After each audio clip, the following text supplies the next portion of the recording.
Tulad mga kababayan ng kanilang leader na fentanyl, fentanyl talaga, Mr. Maravillas. Fentanyl.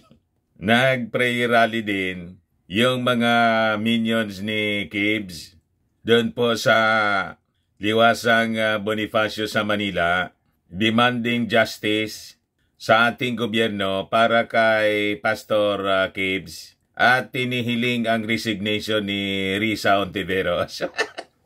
Di kumusta niya, Mr. Maravillas, yung crowd? Parehas din na mga kababayan ng crowd ni Mau Diggs. Hindi umabot ng 1,000. Yan po, based sa estimate ng mga police authorities. O yan po, yung aerial picture mga kababayan, nakuha ng Manila District, Police District. Iyan niya, Mr. Maravillas, sumisigaw sila ng hostisya, pinapasagot ng Congress at saka ng Senado para marinig yung kanilang side. Ayaw man magpakita ni Kibs, nagtatago, may pahulaan pa. Yun na nga po. O ngayon, yung challenge mga kababayan ni Kibs sa ating mga authorities na filean siya ng kaso sa korte. Ayon, kinol po ng Department of Justice. Ipinag-utos na po ng DOJ ang pag-file ng child abuse cases, pati trafficking, laban kay Pacquiao. You see, lalo niya, Mr. Maravillas, na nalubog sa problema si Kibs. Iyon ang gusto niya, yun ang challenge na pinalabas niya mga kababayan last week. Ayon, kinol ng DOJ. But before ko mga kababayan ibigay sa inyo yung full story, click subscribe muna dito sa ating YouTube channel and hit the notification bell para lagi kayong updated sa mga kaganapan dito sa ating bansa. Like and share na rin po ninyo ng ating video. At wag na rin po ninyo mga kababayan na skip yung ating mga commercial ads para tuloy-tuloy lang ang pag-unlad ng Bagong Pilipinas. Sa mga naghahanap po ng malinis and spacious fitness gym, punta lang po kayo sa aming Colossal Fitness Gym. We also offer Grab Car Rental with our brand new 2023 model ng Toyota Innova. We also accept booking for those who are planning to travel via PAL, Cebu Pacific, and other airline companies, local and international, and bills payment for Meralco bills, Aleco bills, PLDT, etc. Kahit saan po ninyo gusto na mag-travel, pwede na kayo magpa-booking online, bumili ng plane tickets dito po sa amin. Nagbo-booking din po kami pati sa mga hotels. May Paymaya po kami rito, may bayad center na rin. Ang Colossal Fitness Gym is located at 3rd floor Security Bank Building, Lanco Business Park, Legazpi City, Albay. For inquiries, look for Jilon Maravillas, contact number 0966-802-0949. Ito yung aming Innova. Lagi na pong matao sa amin. Na-set up na rin yung aming mga bagong gym equipment. May treadmill na rin po kami. Ito yung bago naming product na binibenta online. iGlow Serum mula South Korea. Whitening po siya. Tingnan ninyo yung epekto sa aking anak na architect entrepreneur before and now. Yung mga inquiries ninyo po, dumiretso na lang kayo sa kanyang messenger sa Facebook, Riz Maravillas. Ito naman po, Firmax Firming and Lifting Cream. Pinapahid po sa mga pulses in affected area. Mainam po ito sa mga pains at paninigas na mga kaso-kasoan. Ito po, Automax Regen Serum. Sa mukha naman yung application. Anti-aging po siya. You will look 10 years younger than your age. Sa mga cancer patients naman po, try nyo lang po ito. Ning siya red mixed fruit drink. Hindi man po siya gamot, food supplement siya. Kaya lang, gawa siya mga kababayan sa goji berry. Yung goji berry may anti-cancer properties. Yung mga inquiries ninyo po, dumiretso na lang kayo sa aming messenger sa Facebook para masagot namin agad. Ayos pa? Ayos na ayos niya, Mr. Maravillas. By the way pala, mga kababayan, yung ikinamatay pala ni veteran actress Jacqueline Jose, sabi ng kanyang anak na si Andy Eigenman, na heart attack daw yung kanyang nanay. Ayan yung papresko niya kahapon. So, Nakakalungkot man, kaya lang talagang ganyan ang buhay. Condolence na lang sa kanyang family. Si Senator Robin Padilla, nag-file yata ng Senate resolution para bigyan ng pugay at saka magpaabot ng official na pakikiramay sa family po ni Jacqueline Jose. Kasi laking contribution din mga kababayan sa sining ng premiadong aktres. So yun yung mga developments ngayon ng balita. So balikan natin yung ating kwento. Ito na siya. Sabi rito sa balita ng Manila Bulletin, look, hundreds of people gather at Liwasang Bonifacio in Ermita, Manila, Monday to call for justice for Pastor Apollo Kibuloy. Manila Police District said the crowd has reached 800 as of 3 p.m. Konti man lang po ang dumalo. Sabi nila, milyon sila. Pinanood natin mga kababayan yung rally kasi kinover din ng media. Lalo na siyempre ng kanilang sariling istasyon na suspendido pero kin-operate po sa social media. Yung prayer rally po, parehas ng ginawang maisog prayer rally ni Fentanyl, sigawan po, politika. Saan ba niya magmana? Siyempre, political advisor, si Fentanyl ni Kibs. Si Kibs naman po, spiritual advisor ni Maudigs. Other than mga kababayan, nagsisigaw sila ng Justice for Kibuloy, Pastor Apollo Kibuloy, and Resign Hontiveros. Nagsisigaw din sila ng hindi kami bayad, hindi kami takot. Hindi takot? Bakit yung leader po ninyo nagtatago? Puro baliktad yung sinasabi ninyo.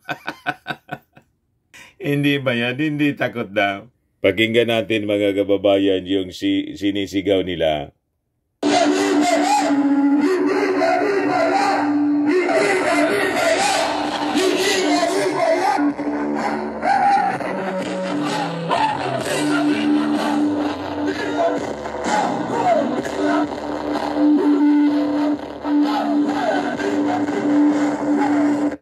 Ayan po, hindi daw sila bayad, hindi sila takot.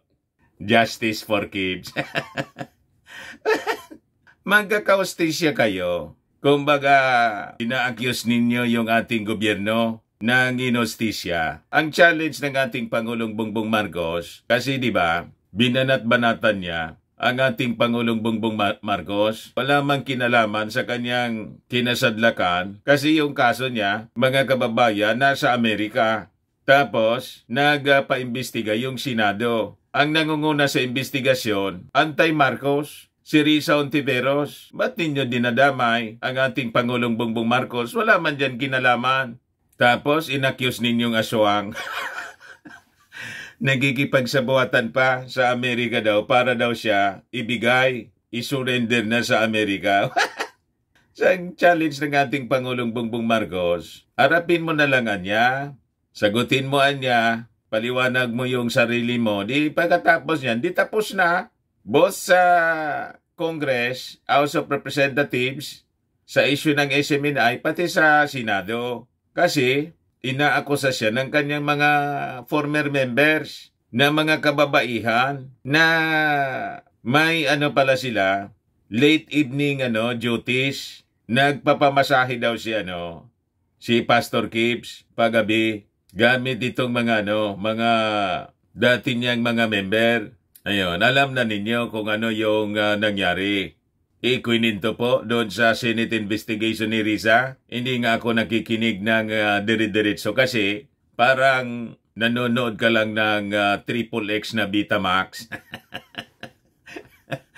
Ano ba, malaswa? Hindi kaya ng aking power, mga kababayan. O ngayon, sabi sa challenge ni Ari Roque, kasi nandun din nakita ko pala si Panilo na mag-file daw ng kaso sa husgado. Kasi hindi ko na pinanood dire-diretso. Alam na natin yung isisigaw nila. O ngayon, kinol yung challenge nila. O ito na ngayon, nag-utos na yung DOJ mga kababayan na file ng sexual abuse case and human trafficking si Kibs. You see? Ito siya mga kababayan. Sabi rito, the DOJ has ordered the filing of sexual abuse of a minor case in qualified trafficking against Kingdom of Jesus Christ leader Pastor Apollo Quiboloy. Sabi ni Justice Secretary Crispin Remulla, ipinag-utos niya ito kahapon as the DOJ granted a petition for review pending before the DOJ for over 4 years. Sabi ni Remulla, the case for qualified human trafficking would be filed before a Pasig court. There was a reversal of the previous ruling of the Office of the City Prosecutors of Davao. At sa masusing pag-aaral, nakita natin na mabigat talaga ang dahilan, sabi po ni Remulla, sa DOJ's decision reversing the findings ng Davao prosecutor. Lalo yan, Mr. Maravillas, maguramentado si Pacquiao. Ngayon ang challenge niya eh. Siya yung nagsabi noon, filean siya ng kaso. O, di filean ng kaso. O, di ba? O ngayon, yung threat niya na manindigan at mag-ala Bonifacio, o di gawin niya, gustong magpa-people power, gustong maging hero. Siya na daw yung mangunguna, sabi doon sa kanyang statement po. Pero yung ating gobyerno, gagawin po yung nararapat, yung tama, pati yung Senado at saka yung Congress. So sabi rito, ang mga kasong ito ay dumating sa departamentong ito 4 na taon na ang nakalipas kaya pinag-aralan namin ng gusto at ang lumalabas dito ay mayroon talagang pananagutan si Pastor Apollo Quiboloy at ang kanyang mga kasama. Aside from Quiboloy to be included in the case for violation of Anti-Child Abuse Act and qualified trafficking are 5 other individuals. The Davao City Prosecutor's Office dismissed the complaints of rape, child abuse, trafficking in persons through forced labor, and trafficking in persons through sexual abuse against Quiboloy and the 5 other individuals. The complainant was a former member of the Davao-based KJC who claimed that she was sexually abused in 2014 when she was 17 years old. The victim filed a petition for review before the Office of the Justice Secretary seeking a reversal of the decision of the Davao City Prosecutor's Office. Meanwhile, Remulla said they will also ask the Supreme Court to transfer the venue of the case from Davao to Manila.